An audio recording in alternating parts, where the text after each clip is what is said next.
So anyway, welcome, Surinder. We are here today on a beautiful day to really talk about early childhood education, the benefits of it, the impact we can make by really beginning to teach our children at a very early age. So I am happy to have Surinder Sharma with me today. She is the co-founder and CEO of Smart Kidz Club, a rapidly growing US-based digital reading and learning tool for young children with users in over 65 different countries around the world. Good morning, Surinder. I'm going to allow you to say a little more about yourself, please. Good morning, Dr. G. Thanks for having me. And as you already introduced, we have this program with a mission to inspire young children to read and learn. So we realized that kids are reading less and less, and they're distracted with all these devices and video games. And we know the importance of reading aloud to young children. Countless studies have shown that reading aloud is the most important skill for children learning to read or for literacy.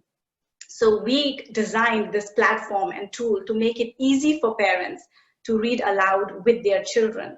So what we have is a mobile app, which is free of all the glitches of Zoom and online streaming. So it makes it easy for parents to download the books on their devices, when they have Wi-Fi, and then the books read out to the kids, and the parents can just sit and enjoy the books reading out to the kids.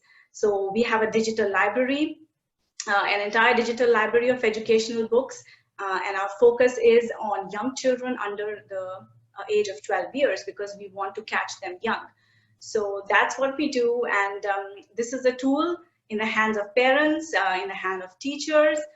We've recently been recognized by UNESCO as the COVID-19 education response national learning platform and tool for the entire country of Namibia.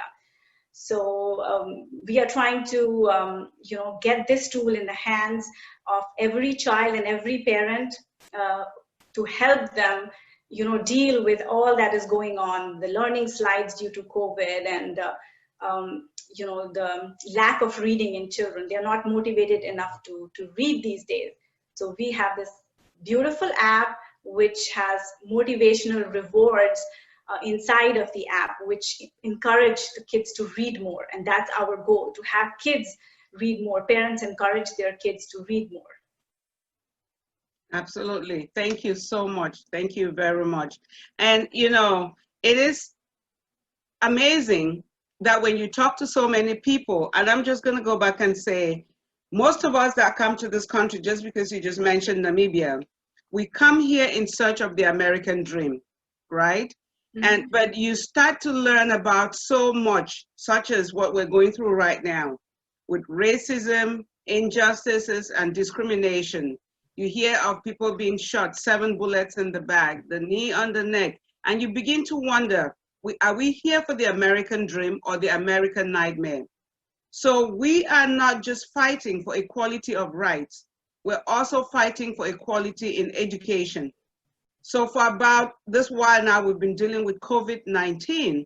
We've come to realize that not every child has equal education. Not every child has the opportunity to get the best education.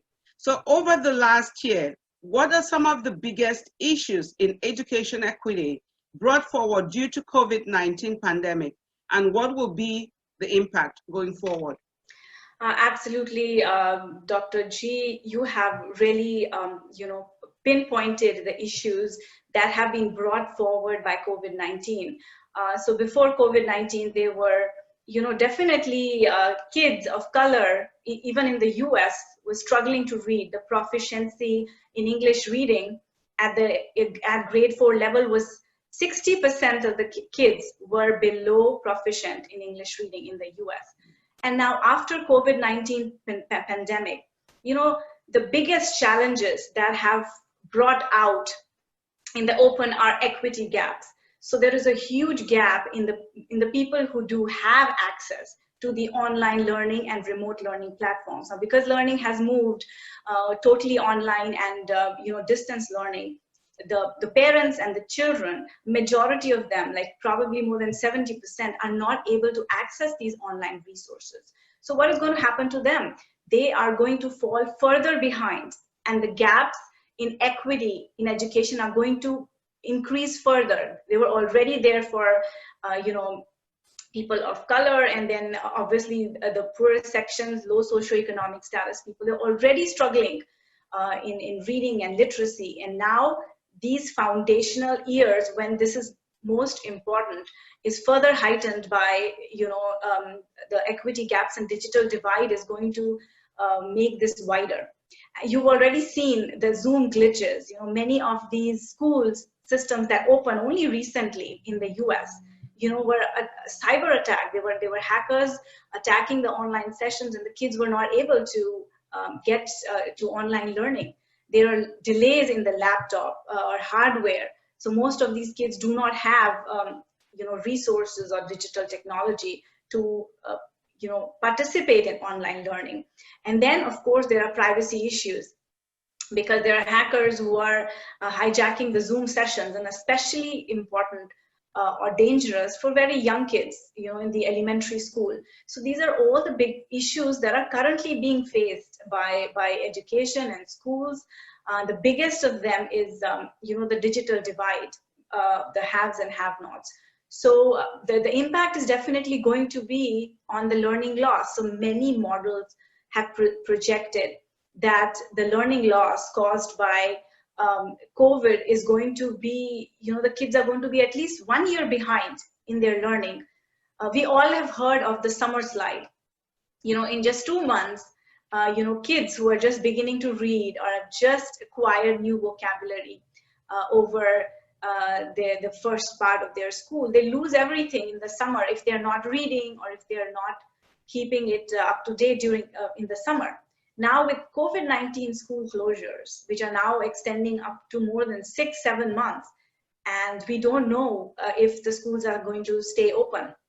They might close because COVID, there's again a forecast that the COVID cases are going to spike after Labor Day celebrations. So people like to get together, and then they are spreading it.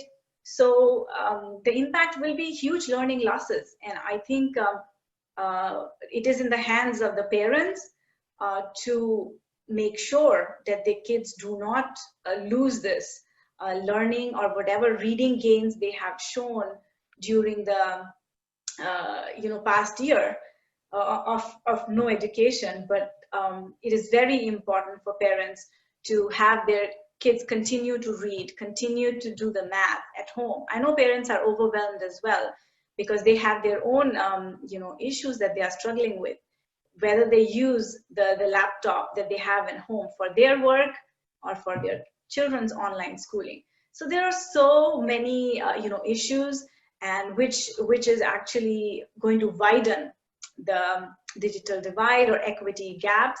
And this is going to show down the line in the years 2, 3, 4, when the kids are not going to be able to read, and then which is the basic foundational literacy skill for all kids. So this is COVID-19 for all of us. Yep, it's unfortunate, but it is the new norm. We have to adapt, but in other, change is not always easy. So how do we begin? You as an expert in early childhood education, what would you say then to the parents who are still questioning the online adaptation, the online education or digital learning? Yes, one might say, what is really the role of the teachers and the parents in early childhood education? And how can we effectively adapt to the new norm? Yes, so definitely the role of the teachers and parents is the most important in a child's early learning years. These are the formational years. And they say that a child adopts a new language or learns a new language between the ages of 3 to 8 years. So before 10 years, if you are not teaching them the foundational literacy, reading, language skills, they're forever going to fall behind, which is why there have been so many initiatives, read by third, read by fourth. Reading is fundamental. So it's extremely important for teachers and parents. And teachers can't do it alone, because those days in a school day are not enough. And parents, they can't do it all themselves. So it is, a combined role of teachers and parents. And definitely they need to find tools which can help them address these issues. So tools which, are not distracting. Most of the parents I've seen is they go and take, download apps for kids. They have a lot of animations and a lot of cartoons, and they put on the animated versions of stories. And there is a recent research which shows, so this was a research done very recently in 2018, and the studies just came out. So there was this early education expert and also pediatrician. He did a research on kids, 4 years old, and they were exposed to 3 different kinds of storytelling or digital reading. So the first group of kids was exposed to only audio. So these are the stories that you just hear, like in Audible, you just listen to them. And then there was the next group of kids.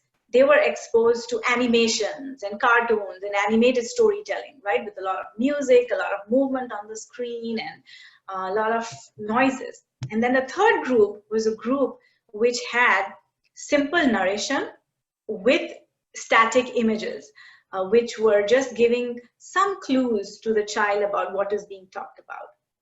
So surprisingly, the condition of narration with static illustrations had the child's brains, the brain scans were compared, and the child understood the most in this condition. And this was termed as the just right condition. So reading with static illustrations, which keeps the focus on the text, and the images give support to the child on what is being talked about. So audio only, they termed it as too cold, because the child was only listening to the story and they were not able to understand what is being talked about. Sometimes they don't have background knowledge, or they haven't developed that much vocabulary that they understand just by listening. They need some visual clues. And quite surprisingly, the condition with animations, which is the cartoons and all the big noises and distractions, the child's comprehension was the worst. It was called too hot. Basically, the child's mind was getting stimulated, a lot of movement and a lot of activity in the brain, but the comprehension was the worst. So I think the parents need to educate themselves or learn about the latest research about what is the most effective way that they can have bring education at home or from home. So I would say that reading aloud to kids with static illustrations is the best way to have your kids, acquire new vocabulary, learn spellings, reading more nonfiction, not just stories, and have them read a wide variety of text. If you read the same storybooks, go read the same book every day. The child does enjoy those stories, but then he's not exposed to any new vocabulary or new knowledge. So the parents should make sure that they are reading a wide variety of texts, not just storybooks. They should have try to gain knowledge in different areas.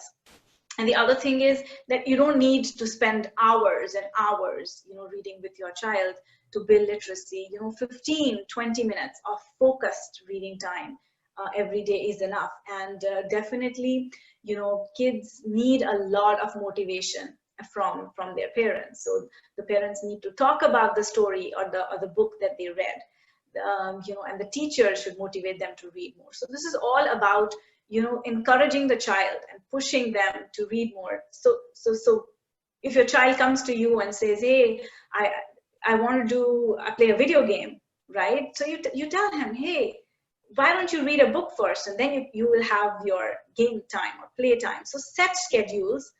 And so with tools like Smart Kidz Club, which is an app readily available. It is accessible on a device, and it will read out to the child. So if the child does not even have the vocabulary or is lagging behind, the books will read to them, and even the parents don't have to really make an effort to choose a book and sit. So that is something. Sometimes parents get overwhelmed that, oh, I don't know what book to choose, I don't know. So you give the child a choice, because another research shows that kids read more when they can choose the books that they want to read. So if you're forcing them to read one book, or hey, you have to read this, then it's boring for them, they're not motivated.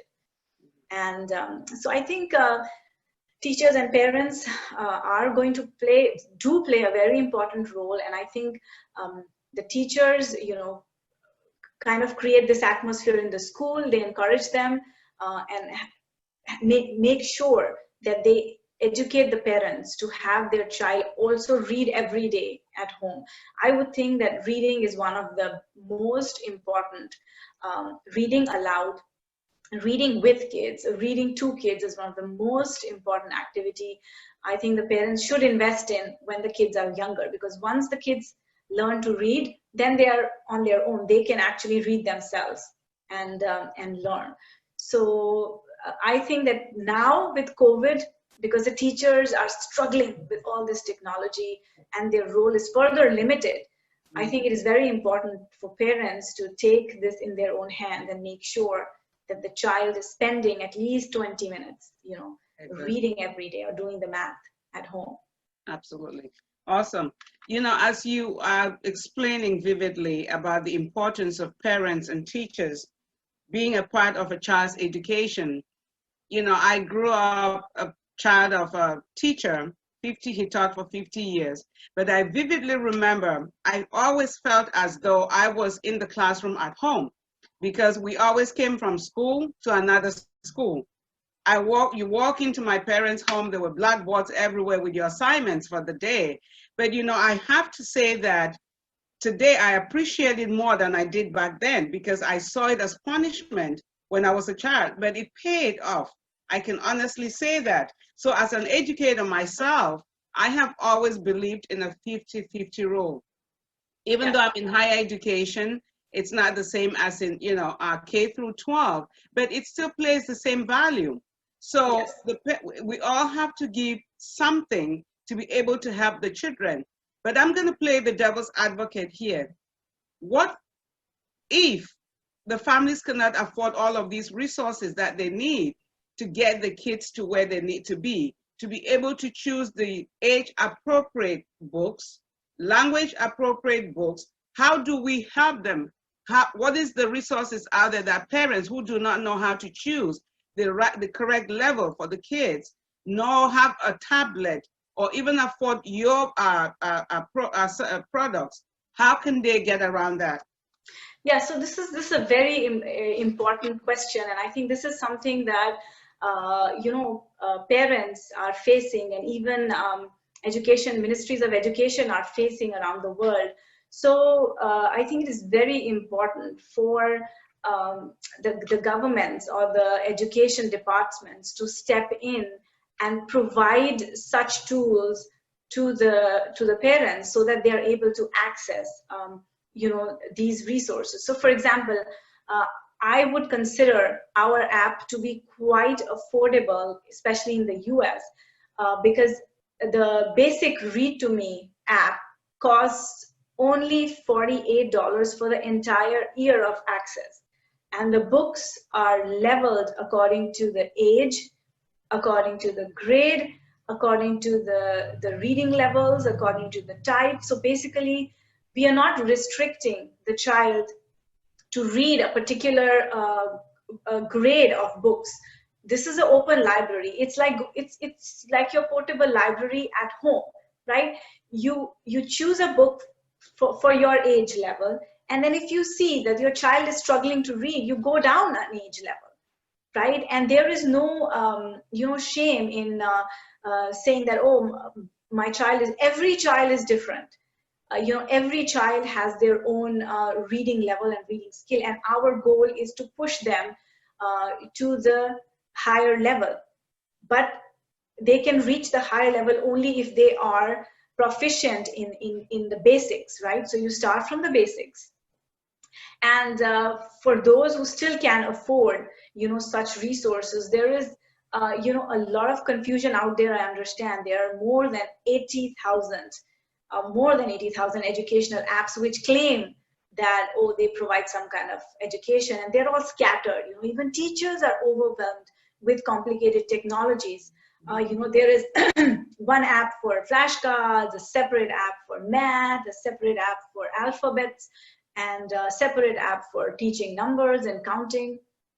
So what we have tried to do, Smart Kidz Club, we've tried to bring all of that in one app. So it is the entire educational package in one app. You have the premium app, which is $80 for the whole year, has math activities, and they are arranged. They've conformed to the US Common Core State Standards, so the child can practice those activities. There are flashcards.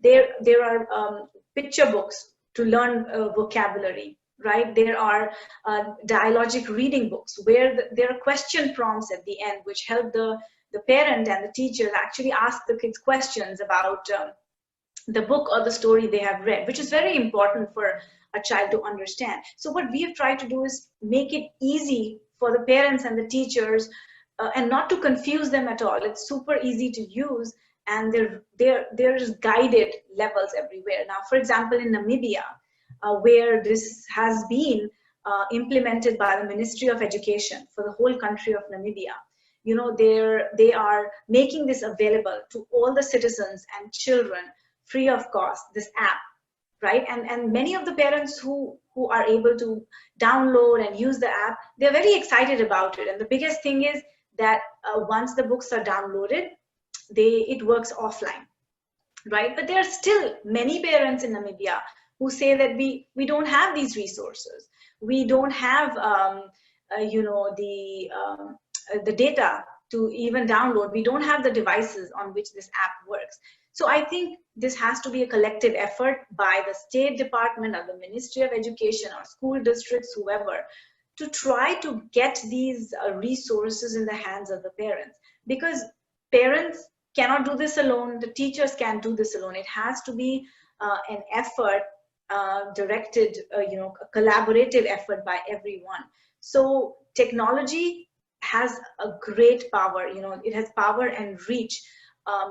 We are able to reach people in remotest of areas where there is no internet, right? So biggest challenge in Zoom and the digital divide is because of internet connectivity issues. Many people don't have internet. Many of them don't have laptops. So what many school districts are doing, they are asking or requesting Comcast or these people to provide internet, and then they are providing laptops, technology. So what I would think is that for our app to be preloaded on electronic tablets and devices, and provided to the parents, to all the parents who are not able to afford this kind of a resource. It's like a digital library in your hands, and it works without the need for internet in the remotest of areas.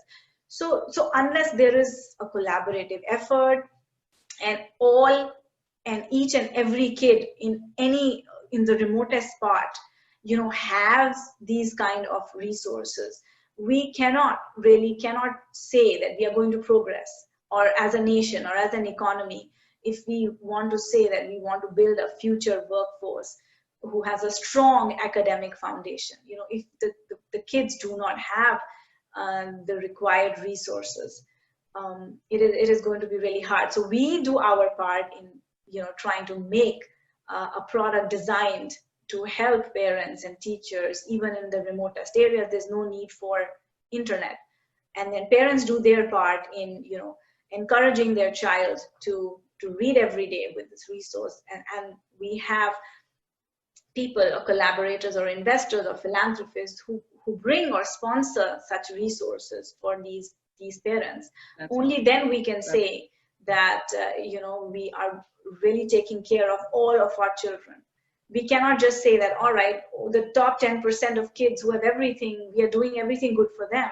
But unless you bring all of your 90%, unless you equip them with the tools and the resources that they need to study, we're never going to be able to lessen these equity gaps. They're only going to grow more. And I think our future workforce depends on it. Nations' economic progress depends on the educated workforce. So you have to really work. But I know it's a very difficult question, and it's hard for one person to solve this. It has to be a collaborative effort. Absolutely, absolutely. The one question I have, though, just for clarification. So you're saying that with Smart Kidz products, you really need internet just when you have to download, and once you download the product, then you no longer need internet. Yes, so how our app works is that you definitely need internet and Wi-Fi to download the app, and then we have a section called My List. It is like your reading list, right? So based on on your child's level or grade or interest, you download all the books that you want them to read when you have Wi-Fi. So in Namibia, where the many places don't have internet, but libraries provide free Wi-Fi. Parents can go wherever there is free Wi-Fi in libraries. They can download the books that they want their kids to read, or the teacher has recommended them to read for a week or for a month. Download them on My List. And once they are downloaded, they do not need Wi-Fi or internet to read. The books will read aloud to them. The books will have activities at the end which will work.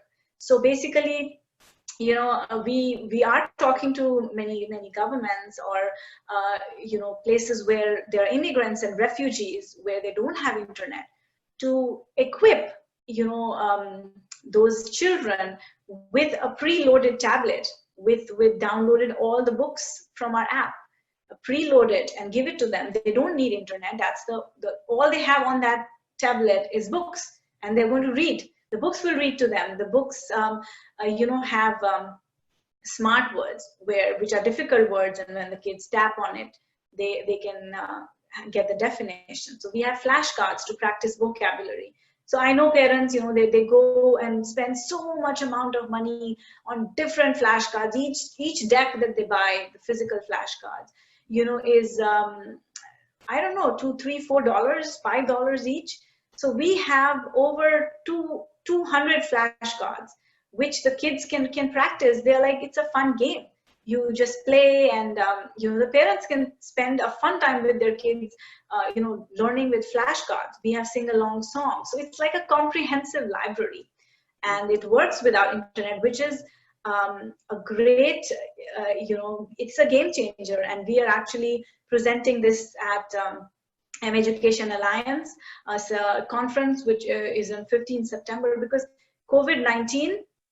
because of COVID-19, this is the biggest challenge faced around the world, that internet connectivity issues. I mean, in the US, still many people do have, a large group do have internet connectivity, but around the world, data costs are so high that, if you are engaging in online learning with the continuous streaming of internet, the parents are going to go bankrupt. So it is that high.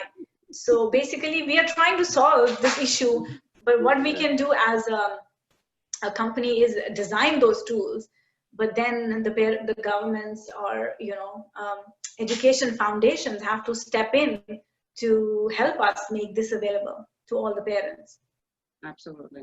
Yep, it was already an issue in most of the developing world, let alone now with COVID. So it's a continuous, it's work in progress. But some people might also ask, are your products also suitable for children with disabilities? Yes, so our books read aloud with word highlighting, and I know some adults with dyslexia who've seen our product or our books and have said, oh, how we wish we had this when we were younger. So, it's that is an adult with dyslexia saying that. And we have another parent whose child is on the autism spectrum disorder. And they told us that they were going on a long road trip. and they just downloaded our app and gave it to their child. And the whole trip was so peaceful because he was engaged in our app, reading books, doing activities, and not disturbing the parents. So another thing about kids on the autism spectrum disorder is that they do very well with iPads and devices. They need a lot of repetition. They don't do very well with social interactions. So this kind of an app is great for them because they can repeat the book as many times as they want. There are no limits. If they like something, they can read it again and again. And then, of course, because they read aloud, it's a great resource for kids who have some kind of like a reading disorder or, different kind of disorders. So I'm sure that this, we don't say that our product is specifically for kids with disabilities, but we have had testimonials and feedback from parents of kids who say that, yes, this is a great resource for their kids. And this is bringing education home. Many of these kids are not able to go to a regular school. But imagine if a book is reading out aloud to you, you are gaining all that knowledge. And we have over 85% of our books, which are nonfiction. So it's not just stories. The kids are actually learning about the earth, about famous people around the world. We have diverse content. We have a whole section or category of books on countries around the world. So a child is learning about different countries around the world. This is also one of the challenges we found, that even many adults don't know Africa is not a country. So, there are so many different countries in Africa, each have their own culture. So this is what our books on countries around the world cover. They cover their history, the famous people from that country, and where is it located? What is the climate? So imagine all this information. I mean, if you go and buy one book about a country, it's so expensive, but we have made it possible for parents to have this great resources accessible to them at a very, very reasonable cost. I like the idea of the different countries, because a lot of people, even adults, still think that Africa is a country and not a continent. So we can start teaching the children from early childhood that, hey, there are so many parts in the world, and Africa in particular is not a country, it's a continent, because they may never leave the United States of America. Yes. So with that said, as you know, the demographics of our nation keeps changing, and it's projected that by as early as 2030, but by 2050, the US will become a minority-majority nation. And, if you think about the workplace and education again, how has education and the future workplace scenario changed over the last decade? So basically, technology has made the world flat, right? We are having calls across the world.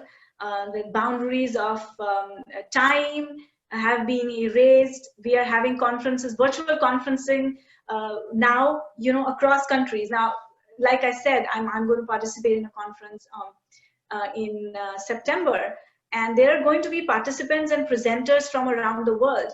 But if it were to be a real life, like in-person conference, half of those people would not be able to make it. So I think the future workplace is going to be without boundaries. Definitely one thing is the technology is making it possible. And the workforce, like you said, is going to be more and more diverse, right? And companies are now realizing that a diverse workforce, which includes more women, which includes people from different, countries around the world who bring different perspectives, into the workplace, really improves the productivity and efficiency of the company and profitability as well. So I think the future workplace is going to be a gig economy, and definitely you can't say that we have studied this and this is what I'm going to do for the rest of my life. This was very true for previous generations, but over the last decade, we have seen that we have to continuously reskill ourselves. We have to continuously learn new tools. Technology is changing so fast that everyone has to relearn what they're learning, or learn new technologies, learning new ways of doing business. So this is how, you know, the workplace has changed. It has become more diverse, and I think this is why we really need to have the two most basic important parts to basic education, which is, first is definitely everybody should know how to read, because when you read, you can learn new things. Reading is very, very basic, and apart from other basic foundational 21st century skills like literacy, you know, numeracy, financial literacy, I think the other most important thing is cultural and civic literacy. So being aware of different cultures, being aware of the different ethnicities, and being tolerant to them. Mm-hmm. I think whatever is happening in the US right now, the world is watching. And I think this is very important for everybody to realize that if you are different, right, you are not bad, right? So when I've seen many people who think that, oh, that person is different, so he must be, you know, bad, not like me. You know, there's less acceptance to differences, but I think we have to realize that everybody comes from a diverse background with a different set of experiences. So even, you know, people of same color, we would say, or same country. So say people, they're two different people coming from India, both come from India, but they are poles apart because one is from north, one is from south. They have different experiences, different education. So a country like India has more than 150 different languages, right? So you can't assume that everybody who's coming from India has the same set of experiences. And same for the continent of Africa, or for example, any one country. If anybody coming from Nigeria is the same, they're just the same.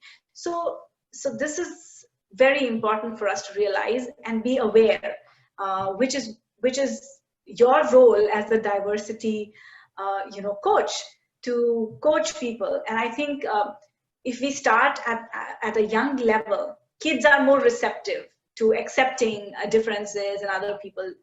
If they've seen these differences and if they've seen diversity, they're more tolerant and accepting. But adults who already are in the workplace, who have never seen this before, they are quite shocked, and they need some kind of training and education, right? How to deal with diversity or different perspectives, or learning about why this person is following a particular tradition or a particular ritual, or why do they wear the clothes that they wear or the food that they eat. So I think if we teach the kids right from the beginning, it's great. And that's what our books on countries around the world do. And I love to read those books myself, because I'm learning so much. And every time I read one of those books, I think, oh my God, I have to go visit this country.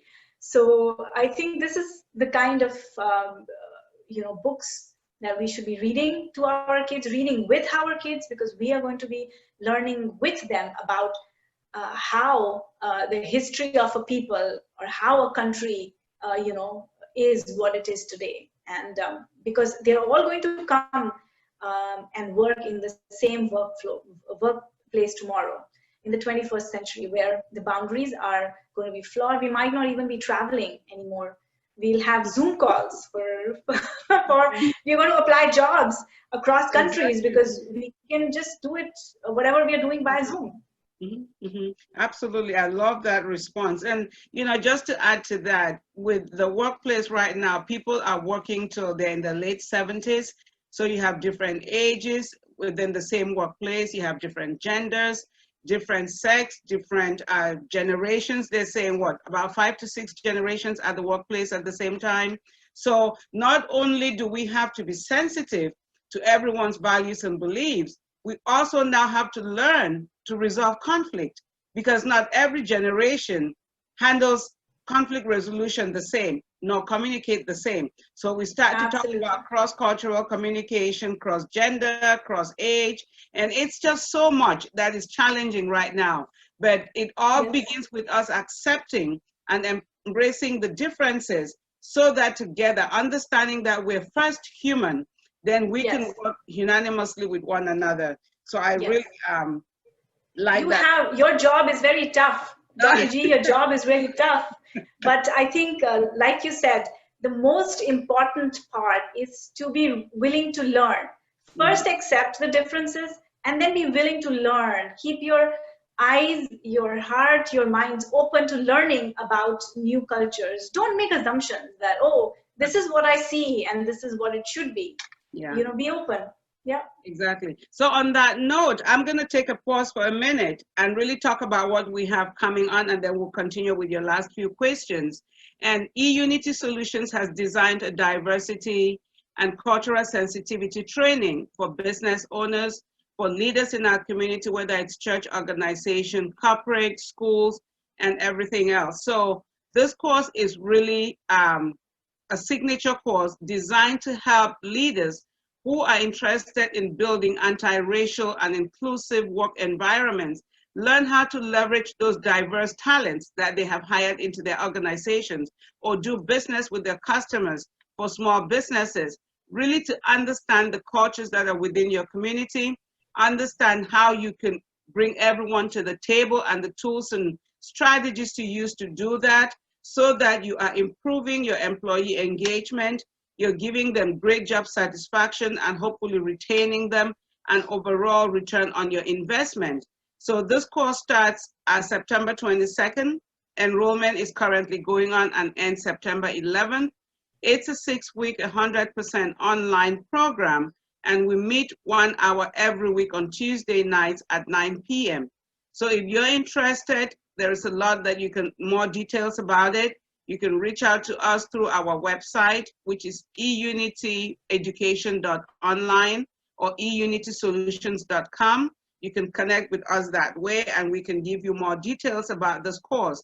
The beauty of it is, at the end of this program, when you successfully complete it, you will get a diversity and inclusion certificate. So for you, Surinder, your organization will be D&I certified. So I hope you can take a look at that as well.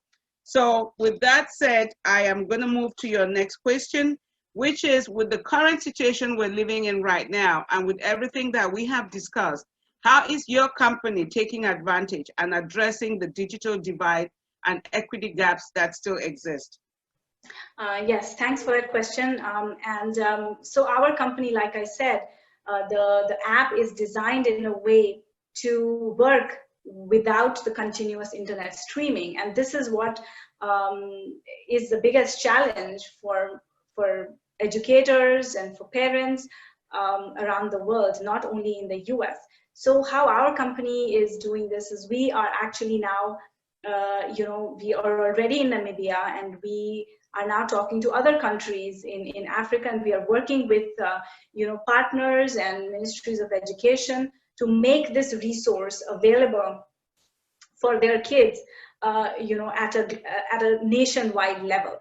So obviously it has to be a collaborative effort. We have to involve sometimes public-private partnership, where the governments and the philanthropists come together and to sponsor or bring this kind of resource, so that there is a country-specific app which is available to all the parents of young children, irrespective of whether they can afford it or they cannot afford it. And I think in these times, in many countries around the world, they have reopened schools, but it is more for children in the 11th or the 12th grade who are just going to graduate. But for younger kids, they are closed up till December. So we are trying to solve this challenge together with the governments and the ministries by making this resource available at home. So it will be available on their devices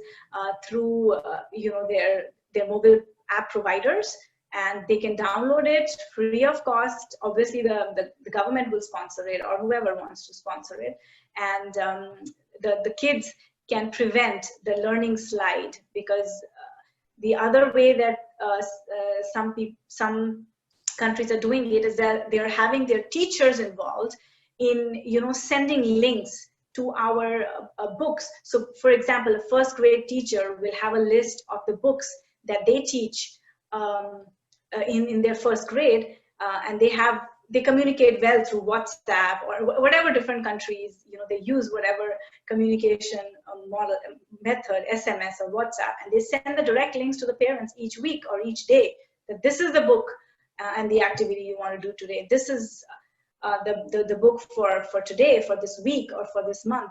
And then as soon as the parents click on that link, it will open up that book for the child. So this is working for even places in India, in government primary schools, in rural towns and small villages, where the teachers don't even speak English. So English, we all know, is the you know, global language of commerce. It is, they say, the basic skill for the 21st century. And many nations around the world are focusing on teaching this at a young age, like before the age of 10 years. So our app is, you know, enabling these governments to make it super easy and reach the remotest of children and parents. Even if the parents don't know how to speak English, you know, they're using our app, which is very powerful, because the books read out in the correct pronunciation. So the children, you know, their pronunciation is not made fun of when they grow older. like we do when we, like, I was educated in India, and now my kids who've been educated in the US, they sometimes make fun of my accent, and I was like, well, this is the accent that I do. Yeah. Exactly. So this is another advantage of our app, is that they're listening to the correct pronunciation right from the beginning, and they are learning the correct English right from the beginning. So we are trying in our own way. Yeah. I know I had difficulties learning languages. That's why I failed at the age of 21, because I refused to learn French, which I knew I had to speak French and English to successfully complete my education back in Cameroon.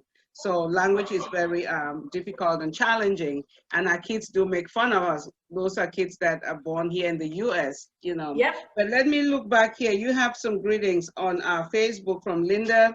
She says, great Saturday, ladies. And she also said, Surinder, I can't wait to bring this program into my home when my kids become of age. And Adara says, that's so amazing. So great job. Thank you. Great job. And back to our discussion, you know, when I listen to you talking about language and childhood and early education, you know, it brought to mind what my mother always said to us. She always said, education is your first husband. And I believe her today. Back then, I thought she was just trying to derail us from going out with men or boys, trying to be foolish, right? But it's really true, because once you have an education, nobody can take that away from you. So what would you say is the role of early childhood education in building the 21st century skills? I think this is the single most important skill that you as parents can give to your children for their future success. So like you, Dr. G, my mother was a teacher. She was a first grade teacher for her entire life, for 30 years. And I was a child, I was in the same school, and I would often go into her classroom, you know, after the school was over. I would go into her classroom. I would help her a lot with drawing charts for the class and all that. So I was very involved right from the beginning. And there were many parents who would come to her and thank her at the end of the year, saying that we are so grateful to you that you have taught our kids to read. So first grade, you know, first grade, elementary school, these are transformational years of your life when you are learning to read. And when they enter, you know, the grade, they just know the alphabets or they just know some words. But when they leave the first grade, you know, they're reading by themselves. They're reading not just one language.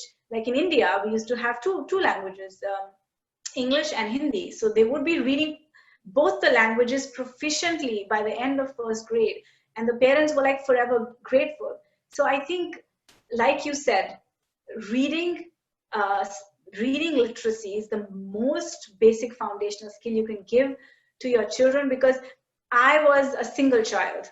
So like you said, you know, my mother was a teacher. Mothers who are teachers like have a great focus on, you know, you have to, education is prime, you know, it's the first thing, that most important thing, like you said, your first husband. So I would spend most of my time reading books, and I had very few books, limited books, and there was a teacher, another friend, who would bring new books to me like once a month or 15 days, and I would look forward to that. Oh my God, I'm going to have new books to read.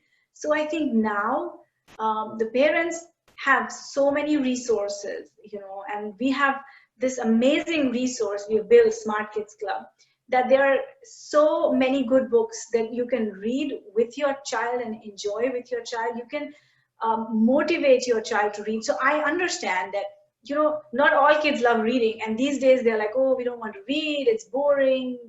When you ask them to read a book, they'll run away, you know, and find an excuse. But what our app does is that it rewards the child to read. So we have smart coins, we have badges they can earn, and then they can share proudly with their friends, look, I am like a science enthusiast, I read so many books on science. So I think this is a single most important skill, and I feel that for me, for my success, is the amount of reading that I did, and I still do, and I try to do. But when you learn to read, and when you read a lot, you're able to develop critical thinking skills, because you're not just believing what someone is, you know, telling you. You can read yourself and find out, you can compare, you can analyze, and that is the most important you know, skills that you can give your child. And if you motivate your child in those foundational years in elementary school, and once you see that yes, they are good, they are proficient, I think you can step back a little, not a lot, because you still need to keep pushing your child. But I think it is the most important skill for you know, developing other 21st century skills, including everything else, financial literacy or numeracy, or this is the most basic that I think. And it has contributed to my success, definitely, I would say. Awesome. Thank you for that response. And, you know, with the current situations that we're living in, I believe that children are confused.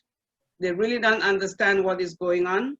And parents probably don't know how to explain what is going on to the children enough for them to understand. But so in your opinion, at what is the right age in which education should include diversity and culture type of conversations with the children? I think you should start as soon as the child, you know, is able to hear you or understand you.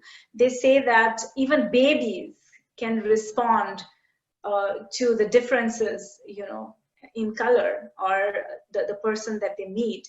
So I think that again, there is no age. I mean, you can start as young as possible, and I think exposing them to diversity in whatever form is very important. So taking your young kids with you to a festival, a local festival of a different you know, community or ethnicity, or teaming up with kids of diverse ethnicities and talking about their festivals and their cultures, and exposing them at a young age, I think is very important, because that is where acceptance comes. If you see something at a young age, you know, okay, it's normal, it's not something abnormal that we are seeing. But if you are keeping them away from everything, and suddenly when they grow older, they are experiencing diversity and these diverse you know, cultures or traditions, or then they see, oh, well, what is that, you know, they kind of take a step back. So I think you have to start really early. But there is also no age. You can't say that, oh, I'm 40 and I'm beyond learning. You can't say that. So education has to continue throughout. You should always be willing to learn new things. And I think learning along with kids is the best way, because you are learning. You can say, I'm teaching my kids, but then you also get to learn yourself. So you kind of use the kids as your shield. Like, oh yeah, I'm learning about you. I'm still learning about so many new cultures and so many new countries. And it's amazing. I mean, the diversity. We are all human. We all feel the same things. We all want the same things. And it makes me sad when people, are fighting just because someone is different or comes from a different country or speaks a different language, has a different accent. You are making fun of them. You're not being kind to them. I think this is very, very sad, and something needs to be done. And I think we need to take it in our own hands, the parents, educate your kids right from the beginning and educate yourself as well. Yeah, and I absolutely agree that education is global, and it begins with teaching the children at home, because we're going to let them out. 6 to 12-year-olds are eventually going to go out to the, school environment. So we need to educate them about whom they're going to meet, how to be respectful.